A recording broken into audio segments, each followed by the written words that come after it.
ये जब आप सिनेमा देखेंगे तो पता चलेगा कि एक्टर की ज़िंदगी अगर आप उसको आस्था में लोग मान लिए तो फिर लोग समझते हैं कि ये राम है तो ये पान नहीं खाएगा, ये राम है तो ये इसको भाई वो नहीं खाना है, वो नहीं खाना है, ये नहीं कर सकता, ये नहीं कर सकता। तो उसमें क्या एज ए इंसान की ज़िंदगी जो होती है ना वो बड़ी डिस्टर्ब हो जाती है। उसी बेस पे एक कहानी है कि एक एक्टर की ज़िंदगी में क्या क्या नहीं होता है, और जब लोग उससे जुड़ जाते हैं तो जुड़ने के बाद उसकी मुसीबत और बढ़ती है। केसरी भाई, क्या राम का किरदार करने वाले रामायण में अरुण गोविल की कहानी है ये? आप कह सकते हैं क्योंकि उनके साथ भी उनसे ही इंस्पायर होकर ये कहानी बनाई गई है कि उनके भी जीवन में उछल कूद हुआ था जब उन्होंने एक सिगरेट भी ली थी। तो उसी के बेस पे हम लोगों ने इस कहानी को कहीं ना कहीं पिरोया है। लेकिन एज ए एक्टर मैंने इसमें जो काम किया है, मेरी प्रयास है कि मैं उस राम की भूमिका में कोशिश बहुत किया हूँ, बट राम तो बन नहीं पाया और ना ही मैं बन पाऊँगा, और मुझे राम बनना भी नहीं है। मैं एक इंसान के रूप में चाहता हूँ अपने जीवन को चलाऊँ, और इंसान के रूप में ही राम के आचरण को अपने अंदर लेकर अपने जीवन को चलाऊँ, ये मैं हमेशा प्रयास करता हूँ। केसरी जी, लहरे भोजपुरी की तरफ से सबसे पहले आपको बहुत बहुत मुबारक। टीजर जो है रिलीज होते ही हिट हो गई पूरी पिक्चर, इसमें कोई दो राय नहीं है। मुबारकबाद इसके लिए आपकी पूरी टीम को। मैं ये जानना चाहता हूँ कि इसमें अलग अलग किरदार शेड, जैसा कि आपने कहा कि एक आर्टिस्ट के ऊपर डिपेंड पूरा किरदार है, तो किस तरह की तैयारी आपने अलग अलग किरदारों के लिए की, उसके बारे में? देखिए, एक लोहा ही है जो गन भी बना, लोहा से गन भी बनता है, गोली भी बनती है, चाकू भी बनता है, दुनिया का हर तेजदार हथियार बनता है। तो समझ लीजिए कि हमारा किरदार लोहा है, एक सरिया है। उस सरिया से इस सिनेमा में कई प्रकार के हथियार बनाए गए हैं, लेकिन लोग इस बात को मानने को तैयार नहीं कि ये लोहा ही है, एक कलाकार है। कलाकार इसमें कोई नहीं मान रहा है। हर उस मेरे कलाकारी से हर आदमी जुड़ गया है, और जुड़ने के बाद जो मुझे प्रॉब्लम हुई है तो शायद भगवान राम के जीवन में भी वैसा ही प्रॉब्लम आया था जो मुझे आई है इस सिनेमा में प्रॉब्लम।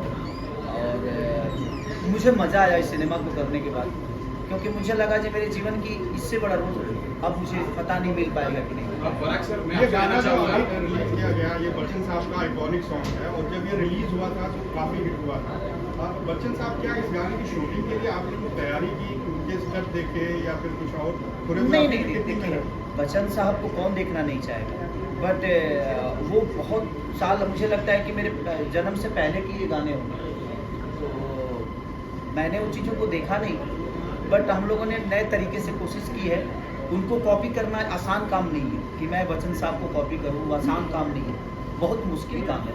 बट खेसारी क्या है वो मैं कोशिश किया हूँ कि दुनिया को बताऊँ कि मैं ये हूँ, बच्चन साहब अलग, वो ईश्वर है, तो ईश्वर को कॉपी करना बड़ा असंभव बात है। बट हम प्रयास किए हैं कि मैं खेसारी हूँ तो लोग मुझे खेसारी के रूप में ही देखें। खेसारी जी, जैसे कि आपने राम का किरदार निभाया, आपने कहा कि अरुण गोविल जी को लोग ऐसे रिलेट करते थे, आपने भी बहुत सारे हिट किरदार निभाए। क्या आपके साथ ऐसा कभी हुआ है कि किरदार के साथ लोग कनेक्ट करने लगे, फैंस वो नाम से बुलाने लगे आपको? अगर उस बारे में ऐसी कोई मेमोरी शेयर करना चाहे। आपको बताना चाहता हूँ कि मेरा ओरिजिनल नाम शत्रुघ्न है, सबको पता होगा जी, बट लोगों ने ही मेरा नाम खेसारी रखा, और लोगों के रखने के बाद ये पहला ऐसा मेरे जीवन में ऐसा चीज़ आया जैसे दिनेश भैया के साथ हुआ, निरहुआ। तो बहुत कम ऐसे कलाकार हैं आपके जीवन में, और बहुत कम ऐसे कलाकार हैं कि उनके नाम से नहीं बल्कि लोगों ने जो दिया उसी नाम से दुनिया ने पूजा। तो ये मेरे जीवन का तो सबसे बड़ा मेरा नाम ही दुनिया का दिया हुआ है। अब इससे बड़ा मेरे लिए उपहार दुनिया से क्या हो सकता है।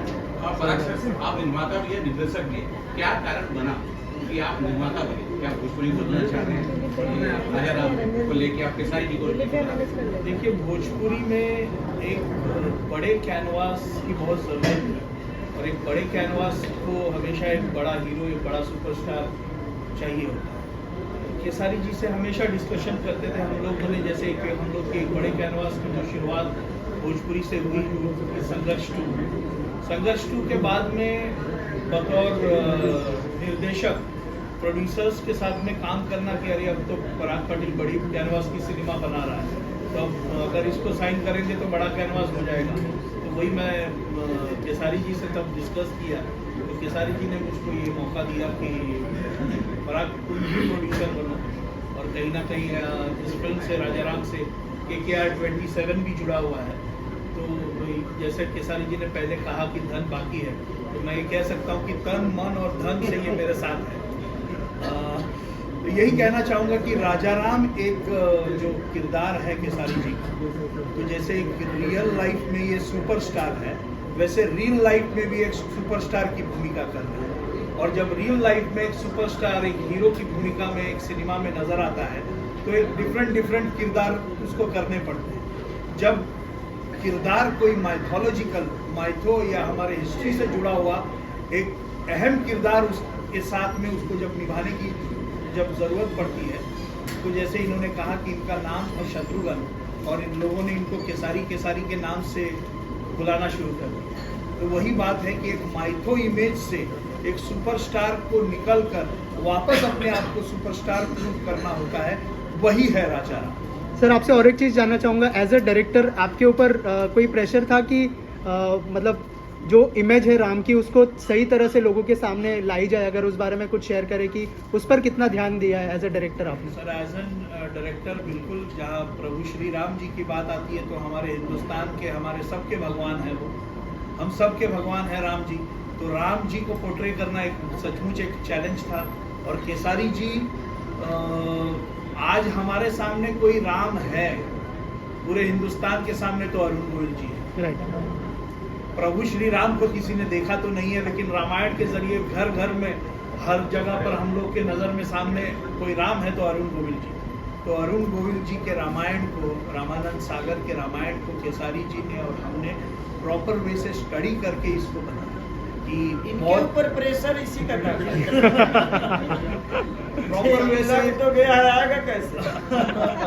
जब केसारी जी साथ में है तो प्रेशर थोड़ा कम हो जाता है। क्योंकि वो प्रेशर खेसारी का और जब केसारी जी के साथ में सारेगामा हम भोजपुरी जुड़ गया तो अपने आप में प्रेशर थोड़ा और कम हुआ। मैं धन्यवाद देना चाहूँगा कार्तिक सर का, मनीष सर का, संजय सर का, सारेगामा की सारे टीम का, जिन्होंने हम लोग को सपोर्ट करके राजा राम को इतना भव्य बनाया। इस कहानी का सबसे बड़ा सार बता रहा हूँ आपको जी कि पूरी दुनिया ने खेसारी को राम मान लिया और खेसारी ये मानने को तैयार नहीं कि मैं राम नहीं हूँ। वाह सर, एक चीज बस माननी- सीधा कि मैं मानने को तैयार ही नहीं, मैं अपने आप को कलाकार मान रहा हूँ और दुनिया मुझे राम बना के बैठी हुई है। राहुल आपको राम मानना, राहुल आपने एक